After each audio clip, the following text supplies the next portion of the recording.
안녕하세요. 무토 두 번째 시간입니다. 원문을 좀 읽어볼 건데요. 참 재밌는 구절들이 많습니다.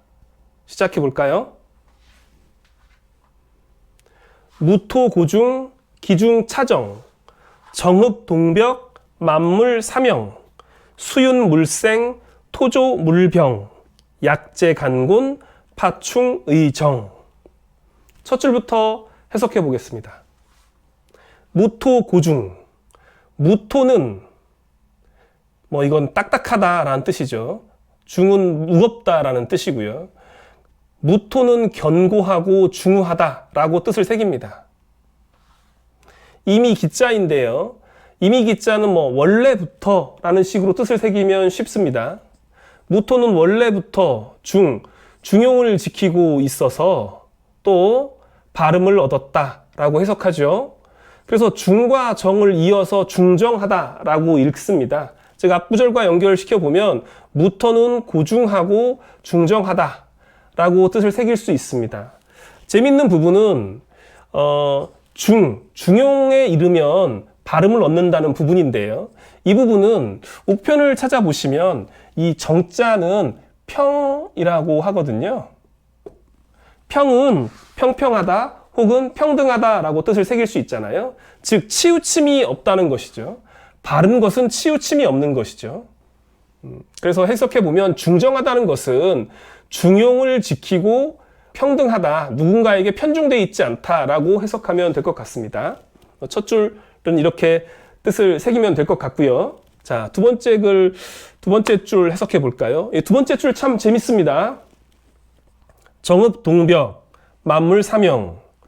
일단 쭉 한번 뜻을 새겨보면 고요하면 문을 닫고 움직이면 문을 열어서 만물이 그 명을 주관하게 한다라고 뜻을 새길 수 있습니다.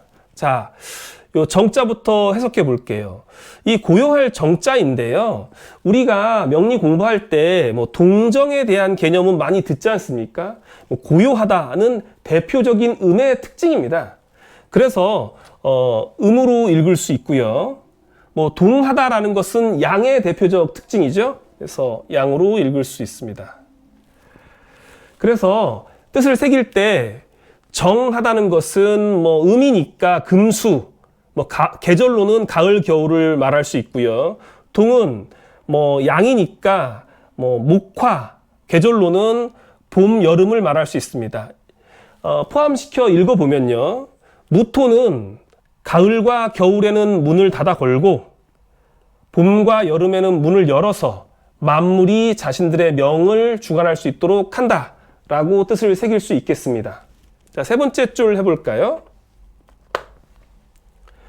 수윤 물생 토조 물병. 자, 여기 글자가 하나 빠져 있죠? 이제 네 글자씩 맞추다 보니까 빠진 것 같은데요. 해석해 보겠습니다. 수는 토를 윤택하게 하면, 수가 토를 윤택하게 하면 만물이 태어나고, 수가 그런 작동을 하지 않아서 토가 건조해지면 만물은 병이 든다. 이렇게 뜻을 새길 수 있을 것 같습니다. 특별히 어려운 구절 아니니까 바로 다음 구절로 넘어가겠습니다. 약재 간곤 파충 의정. 있는 그대로 그냥 글자를 해석해 보면 만약에 간과 곤에 있으면 충을 두려워하니 마땅히 고요해야 한다라고 간단히 뜻을 새길 수 있겠는데요. 자세히 한번 새겨보자면 간이라고 하는 것은 인방이죠. 신이라고 하는 것, 그러니까 곤은 신방입니다. 그러니까 만약에 무인 혹은 무신 일주가 되어서 사주에 다른 글자 중에 인이나 신이 있으면 인신충하게 되니까 사주가 어려움이 있다라고 간단하게 새길 수도 있고요. 이 부분을 이 두 번째 줄에 정읍 동벽과 연결시키면 인이라고 하는 것은 봄이 시작되는 계절이니까 동하다고 할 수 있고, 신은 가을이 시작되는 계절이니까 정의 시작이라고 볼 수도 있잖아요. 즉 정하면 닫고 동하면 열어야 되니까 무토가 이 두 개가 동시에 있으면 이걸 열어야 될지 닫아야 될지 헷갈릴 거 아니에요. 그래서 무토가 힘든 겁니다. 그래서 충을 두려워한다라고 할 수 있고요. 마땅히 뭐 고요해야 한다는 이 부분은 두 가지로 해석할 수 있을 것 같은데요. 정은 앞서 말씀드린 것처럼 금수니까 뭐 운이 금수로 흐르면 좋다라고 뜻을 새길 수도 있고요.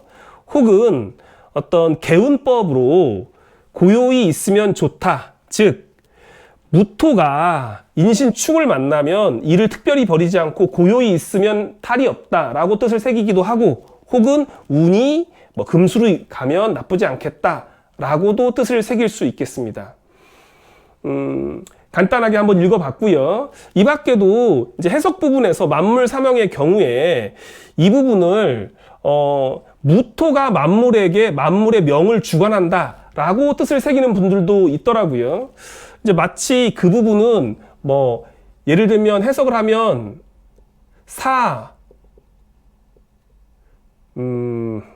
만물지명 이런 식으로 이 뜻을 해석하기도 합니다. 물론 이제 어떤 조금 해석을 자유롭게 하다 보면 그렇게 할 수도 있겠지만, 그냥 문장 그대로 해석하면 이 부분은 조금 의역이 많이 가미된 거고요. 그러니까 만물의 명을 무토가 뭐 주관한다라고 하는 거는 조금 좀 의역이 많이 들어간 해석이고, 뭐 이 글자 그대로 해석한다면 무토는 만물이 자신들의 명을 주관하도록 한다라고 하는 부분이 큰 무리는 없겠습니다. 물론 이 부분에서 적천수 원문에 주가 달려 있잖아요. 그래서 그 주를 감안해서 뭐 이렇게 해석하기도 하더라고요. 예, 뭐 임철초나 뭐 유백원의 주를 보면 이 부분과 유사하게 나와 있는 건 알고 있습니다만, 뭐 글자 그대로 해석한다면 아까처럼 해석하는 게 맞지 않나 생각합니다. 자, 빠르게 다시 한번 읽어보고 마무리하겠습니다. 무토고중 기중차정, 정읍동벽 만물삼형, 수윤물생 토조물병, 약재 간곤 파충의정. 참 재밌는 구절 많았습니다. 특히 정읍동벽, 또 뭐 약재 간곤 파충의정, 이런 구절 참 재밌잖아요. 공부하시는데 참고하시고요. 오늘은 여기까지 하겠습니다. 다음에 뭐 더 좋은 내용으로 다시 만나 뵙겠습니다. 감사합니다.